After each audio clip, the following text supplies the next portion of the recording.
আসসালামু আলাইকুম প্রিয় ভিউয়ার্স। আজকে মে দিবস।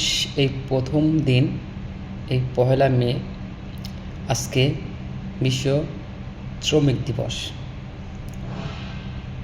আমরা কথায় শুধু বলি শ্রমিকের সম্মান করা উচিত, শ্রমিককে এটা করা উচিত, শ্রমিকের যে যেভাবে পারে সে সেইভাবে শ্রমিকের বিষয়ে কথা বলে শুধু একদিন, আর বাকি 364 দিন শ্রমিককে কাজ করাইয়ে কিন্তু তার যে ন্যায্য, তার যে একটা অরিজিনাল, তার যে একটা ন্যায্য বেতন, সেই বেতনটা কিন্তু আমরা দিই না। আচ্ছা, এটা গেল। আবার এদিকে তো আমরা ঠকাই, তারপরেও আমরা কিন্তু সেই শ্রমিককে টাকা সাথে সাথে দিই না।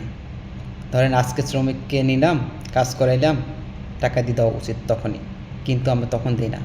আজ দেই, কাল দেই, পরশু দেই, তরশু দেই, এইভাবে আমরা বিভিন্নভাবে ঘোরাই। আমরা যদি শ্রমিক টাকা চাইতে যাই, নানাভাবে তাকে আমরা অপমান করি।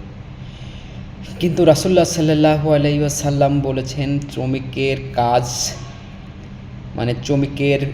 কাজ করার পরে ঘাম শুকানোর আগেই তার টাকা পরিশোধ করা উচিত, তার মজুরি পরিশোধ করা উচিত। আমরা কি আসলে সেটা মানি? আমরা কখনোই মানি না।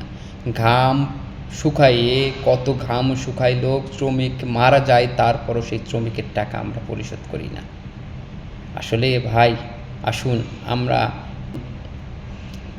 টিভি মিডিয়ার মাধ্যমে শুধু না বলি যে আজ মে দিবস, আজ মহান শ্রমিক দিবস, শ্রমিকদেরকে শ্রদ্ধা করা উচিত, শ্রমিকের মর্যাদা দেওয়া উচিত। শুধু এটা না করে আসুন আমরা সবাই বলি এবং কাজ করি যে শ্রমিকের ঘাম শুকানোর পূর্বেই তার মজুরি পরিশোধ করি। শুধু টিভি চ্যানেলে আর এই মুখে শুধু বলি শ্রমিক এটা ওটা, এটা করে না করে আমরা কাজেও আসেন তার প্রমাণ দেই।